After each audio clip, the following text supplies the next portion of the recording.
Hello people of the earth and welcome back to QuickSaveTV. My name is Mike and today I wanted to talk to you about the new survival beta that was launched on 29th of March as far as I remember for Fallout 4. And you know, so far I have to say there's a couple of things that are really good, that are really working, and there's a couple of things that are really bad, and I really wanted to talk about them. I have 8 points that I wanted to discuss, but I want to tell you that you don't have to watch this video, you can just listen to it, right, like a podcast. There will be some gameplay in the background, but it is intended to be like a podcast type content, so I hope you enjoy. So without further ado, let's just talk about the good sides of the new survival mode that I think are really adding to the game in a meaningful way, and why do they actually do that? For example, drugs now have negative effects, which means that drugs are no longer a the starting and the best solution for literally every problem.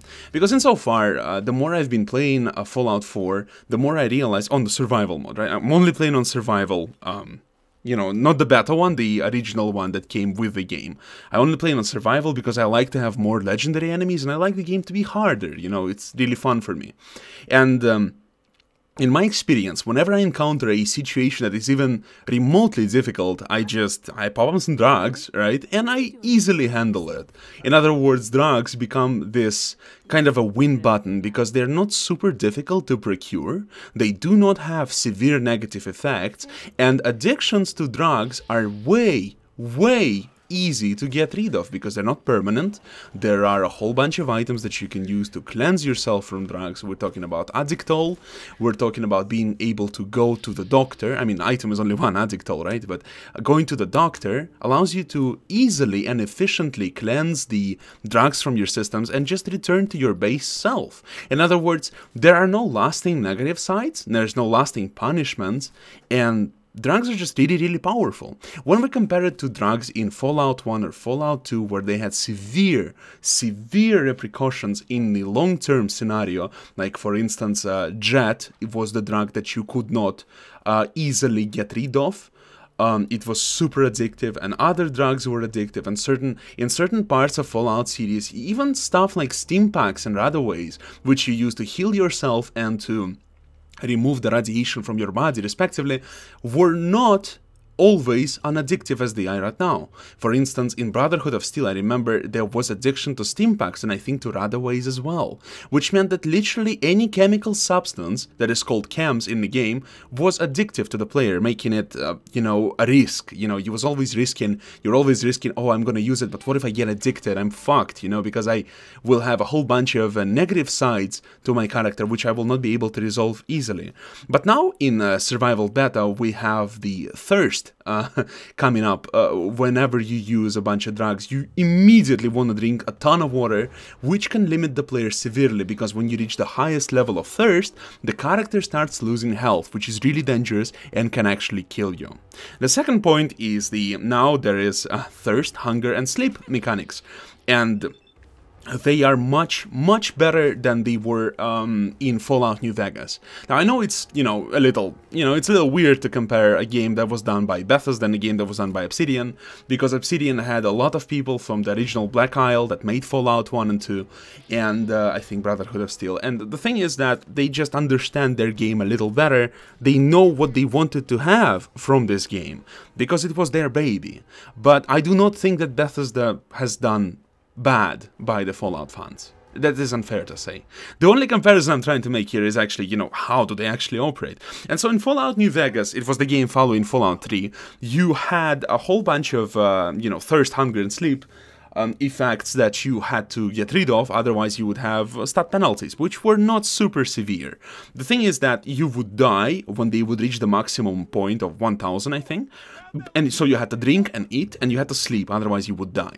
But realistically what it gave to the game was nothing, because it wasn't hardcore. The buffs, debuffs were very limited, they were not game-changing, and they were very weak. So even if you would have like severely lacking sleep, if you would wanted to drink like a gallon of water, right? If you wanted to eat a whole fucking pig, I don't know, you would not suffer too much, which was very weird because you didn't care about it.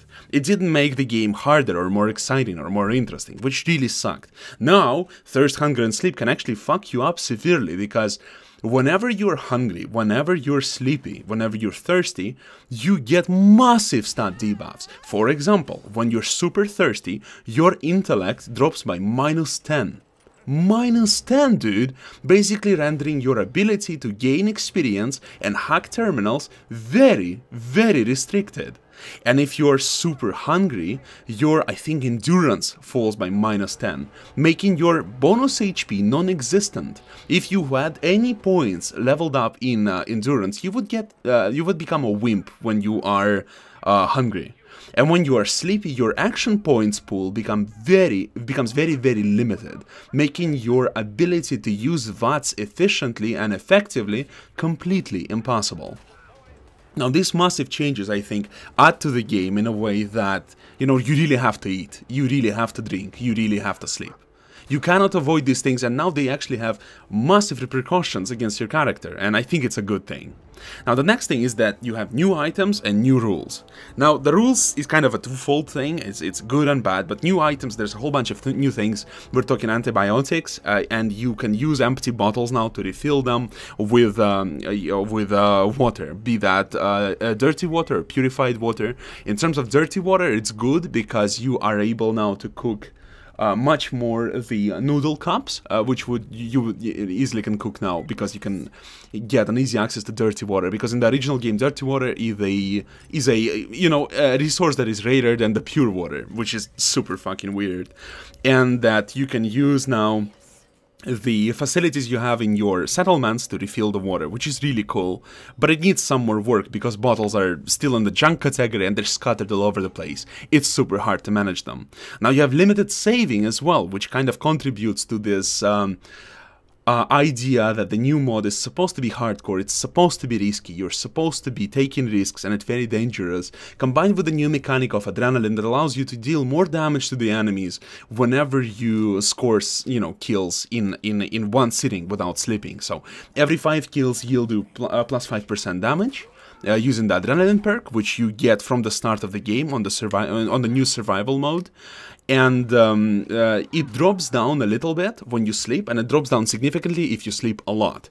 Now, this means that the more risks you're taking, the more damage you're dealing, but, overall, so far, it's just better to sleep to be able to save, because there's no other saving. You only auto-save when you're sleeping, which is good from one perspective, but bad from the other. I will explain why.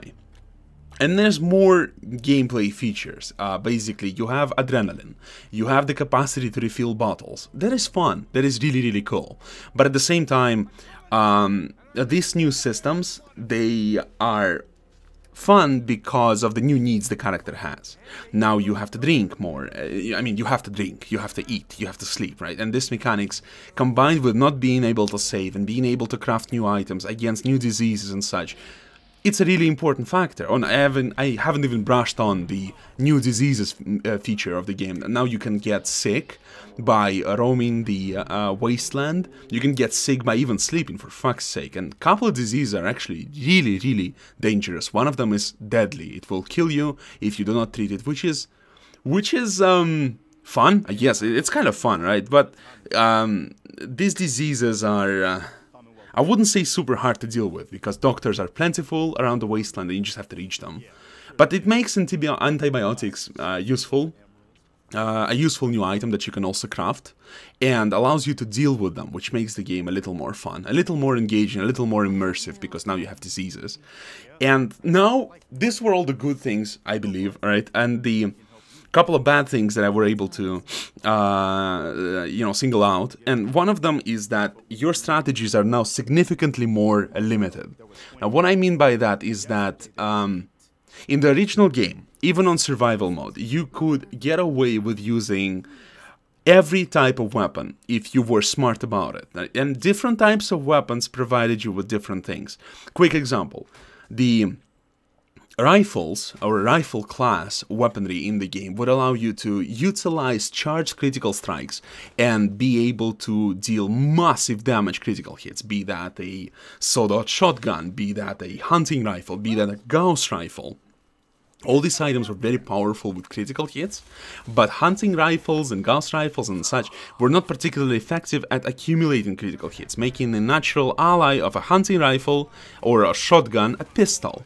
Pistols now are more of a utilitarian type of gun. They do not demand a lot of action points to feel to be used, thus making it easy for you to accumulate critical hits more rapidly during a fight, allowing you to use several critical hits in rapid succession with your hunting rifle or your sawed-off shotgun, making, this kind of synergy.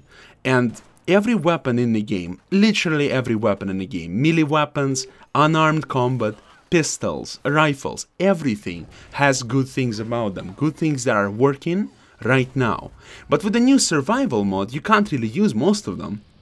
For instance, you can't use pistols anymore to the same degree that you were using them before, because right now you can't save and load, right? And you can, like, any mistake, any minuscule mistake can cost you your life because your enemies deal more damage. And even though you're dealing more damage as well, it doesn't mean shit because they one-shot you.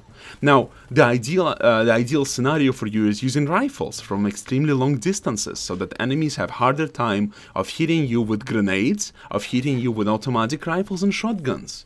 And it becomes almost a, one and all strategy for the game, which is complete fucking bullshit. And it's not good because, not because I'm using rifles myself. I'm using pistols, rifles. I'm using heavy guns occasionally, and I'm playing off of crits. It doesn't really affect me necessarily because I can still use my rifles, just modify them in a different way to be able to use them over longer distances. But the thing is that, what about people who used melee? What about people who used unarmed? What about people who love to use more pistols? What about people who love to use automatic guns? The thing is, you're fucking them by doing that, because rifles become a dominant and best strategy because of the way the new game operates, and I don't think it's really good. I think it's a rushed decision to increase damage from you and from enemies, and I think it sucks. It absolutely sucks, because it limits your strategies. And Fallout for Bethesda games generally, right? Generally. Unless we're talking about the Elder Scrolls Redguard, they were about freedom, right? From Arena to Daggerfall, from Daggerfall to Morrowind, from Morrowind to Oblivion, from Oblivion to Fallout 3, from Fallout 3 to Skyrim, and now from Skyrim to Fallout 4, the main underlying concept is freedom. You can do so many things in so many different ways. Using stealth, using magic, using guns, using clubs. There's so much diversity in the way you can approach the situations, and it in itself is making the game great. Taking it away is just hurting the game, in my opinion. Next is, game in its current state cannot support it. And what I mean by that is that the game, with its current amount of bugs, with its current amount of issues, cannot support a mode that prevents you from saving the game. Whenever you want, wherever you want, you cannot save the game now. And it is a massive drawback for many people, myself included, because there's a lot of issues in the game, dude. The settlements still do not work the way they are intended to work. It is patch 1.4 and soon 1.5, and it's still shit. And I'm not saying it as a frustrated person, I understand it's a massive game, there's a lot of issues. But you can't just forbid us from saving because you're like, oh, we're gonna introduce a game mode. This game mode requires, and it demands, the game being very, very stable, having as little bugs, as few bugs as possible. But there's so many of them. The traders that you find are still disappearing when you send them to your settlement. A couple of quests are bugged to fucking oblivion. And, of course, not to mention when you just get stuck in a fucking environment. This is one of my fucking favorites. Not being able to travel and not being able to save load prevents me from playing the fucking game. People getting stuck in power armor. Me being stuck in conveyor belts on factories. The game does not support it. I don't care what you think. You know, if the game would be 1.9 or 2.0, you know what I mean, or we had an unofficial patch, which we don't yet, excuse me, hit my microphone, then yes, of course, we would be able to play it. But at the moment, we can't really enjoy it because the game is bugged to oblivion. And I'm not talking about stability necessarily. The game hardly crashes for me. I mean, the way I estimate, the game crashes for me less than once in 100 hours. This is nothing, right? It doesn't mean shit, but you get stuck in places and quests bug out, and it's awful, awful thing. In order to use the new survival mode, we need a significant overhaul. I mean, a significant change to the amount of bugs in the game, significant amount of fixes. Until then, there can be no talk of turning off the save feature or fast travel, because you can no longer facilitate things, especially on consoles. And I know, I want you to know that most of my playtime is on PlayStation 4, right? So not on computer this time, because I mean, I'm letting my sister use a little more of it, and on top of that, my computer was broken for a very long time, so I couldn't play it on PC. I'm playing on PlayStation 4. Not being able to save and load whenever I want, and not being able to fast travel on the map is a severe hindering factor, especially considering that console does not have a console. You know what I mean? You cannot use the console commands to spawn things or teleport to things, etc. And it's awful. It really is bad. And so then the last thing I wanted to talk about is the new limited carrying capacity. Now, what they intended by the new limited carrying capacity is to make the game more like Fallout 1 or Fallout 2, where you had a very, very large limit on what you could carry. And in terms of Fallout 1 and 2, it worked, you know what I mean? Because it was a travel from point A to point B, you know, you had a quest, you had a main mission that you had to accomplish, and it worked, you know, it really, really worked. And you didn't have a lot of traders to trade, to sell your junk to, because they didn't really have a lot of money to spare, so it wasn't super useful to grab all the shit that you find. So you just naturally grab the shit that you really need and the shit that you could sell for most caps. And one more thing was that there was whoa, I forgot, what was the last thing?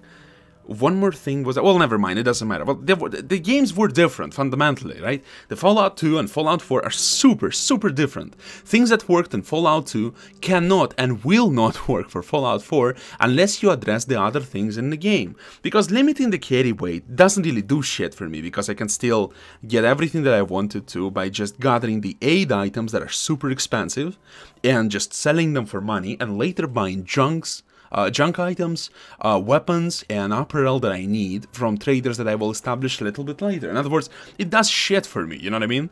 But it limits my ability to gather shit, which was really fun in Fallout 4 without the new survival mode. So I think it's something that needs to be changed or addressed or whatever, and it's a thing that, honestly, I have no idea what's the best way to do that.